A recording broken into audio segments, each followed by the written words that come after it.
Title. She joked at game night she'd never marry me again. My reply left everyone in shock. Game night at our friend's house had always been a tradition. Cards, laughter, drinks on the table. It was supposed to be harmless fun. But that night something shifted. We were in the middle of a light-hearted round when Sarah, my wife, cracked a joke that sliced deeper than she realized. With everyone watching, she smirked, leaned back in her chair, and said, "If I had to do it all over again, I'd never marry you." The room fell into a strange silence before laughter tried to patch the awkwardness. Some chuckled nervously, others exchanged glances, as if waiting for my reaction. I forced a smile, but inside, it was like someone had ripped the floor from beneath me. It wasn't just the words, it was the way she said it, without hesitation, almost like she meant every syllable. I watched her take a sip of wine, laughing off the tension as though she had told a harmless joke. But I couldn't brush it off. This wasn't the first time she had made little digs at me in public. Over the years, I had tolerated her subtle jabs, comments about my job, my habits, even the way I dressed. But never had she gone as far as openly suggesting our marriage was a mistake. The rest of the group tried to steer the conversation back to the game, but my thoughts kept circling that one line. I kept replaying it, like a broken record. Was it really just a joke? Or was it a glimpse of how she truly felt? My chest tightened as I realized how little respect she must have had for me to humiliate me like that in front of our closest friends. I decided not to respond immediately. Instead, I sat back, observing, letting her think she had gotten away with it. But inside, I was already planning my reply, not out of spite, but out of a need to finally reclaim my dignity. For too long, I had let her words bruise me quietly. Tonight would be different. Tonight, everyone in that room would see a side of me they never expected. The game carried on, but I barely registered the moves being made. Every time Sarah laughed or threw another sarcastic remark at someone else, it only reminded me of what she had said. I looked around the room. Our friends were trying hard to act normal, but the glances they exchanged told me they hadn't missed the weight of her words either. I thought back to the early days of our marriage. I had bent over backward to support her career, taking extra shifts to pay the bills while she chased her dream job. I had stood by her when things went wrong, even when she doubted herself.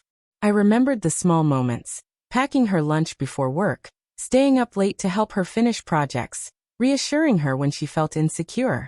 All of it came flooding back in contrast to the careless way she had just tossed aside the value of what we had built. She had no idea the storm that was brewing in me. She thought I'd let it slide, like always. She thought my silence meant weakness, that my ability to avoid confrontation made me easy to dismiss. But she was wrong. I had reached my breaking point. At one moment during the game, Sarah leaned across the table and made another jab. Something about how I was too serious and how I should lighten up. The group laughed politely, but I noticed the unease in their eyes. They knew this wasn't playful banter anymore. It was humiliation disguised as humor. That was when I decided to deliver my reply. I waited for just the right pause in the game, when everyone was relaxed again, sipping drinks and enjoying the lull. Then I set my cards down, leaned back in my chair, and looked directly at Sarah. My voice was calm, steady, but it carried the weight of years of unspoken truths. "You know," I said, my eyes never leaving hers, "you're right. If I had the chance to do it all over again, I wouldn't marry you either." The words hit the table like a hammer. The laughter died instantly. Glasses froze midair. The shock on Sarah's face was almost cinematic, her confident smirk collapsing into wide-eyed disbelief. For once, she had no quick comeback. And the silence that followed? It wasn't awkward anymore. It was electric. For a moment, the room stood frozen. The weight of my words lingered, thicker than the air we breathed. Sarah's wine glass trembled in her hand before she set it down, her knuckles pale against the stem. Our friends shifted uncomfortably, unsure whether to laugh, speak, or just sit in stunned silence. I didn't look away. For years, I had allowed her sharp remarks to cut into me quietly, convincing myself they were harmless jokes. But as I held her gaze, I realized this was the first time I had ever stood my ground without apology. I wasn't cruel. I wasn't loud. But I was clear, and in that clarity, I felt something I hadn't felt in a long time: dignity. Sarah finally broke the silence. "Excuse me?" she snapped, trying to recover her footing, her voice pitched higher than usual. She glanced around the table, searching for an ally, but all she found were uneasy faces staring back at her. The laughter she had expected never came. "You heard me," I said, my voice steady. "I've spent years taking your public jabs as if they were nothing, brushing them off while you made a fool of me in front of others.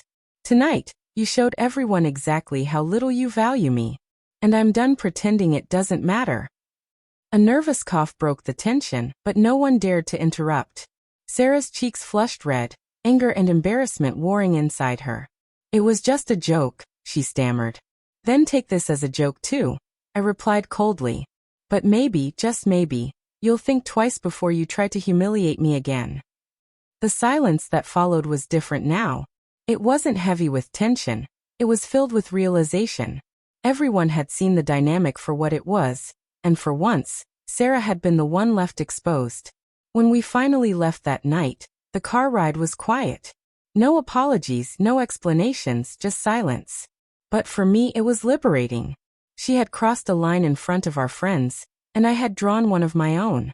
For the first time in years, I didn't feel like the butt of the joke. I felt like a man who had finally reclaimed his voice. And from the look in Sarah's eyes, I knew she'd never forget the night her joke backfired and left everyone in shock.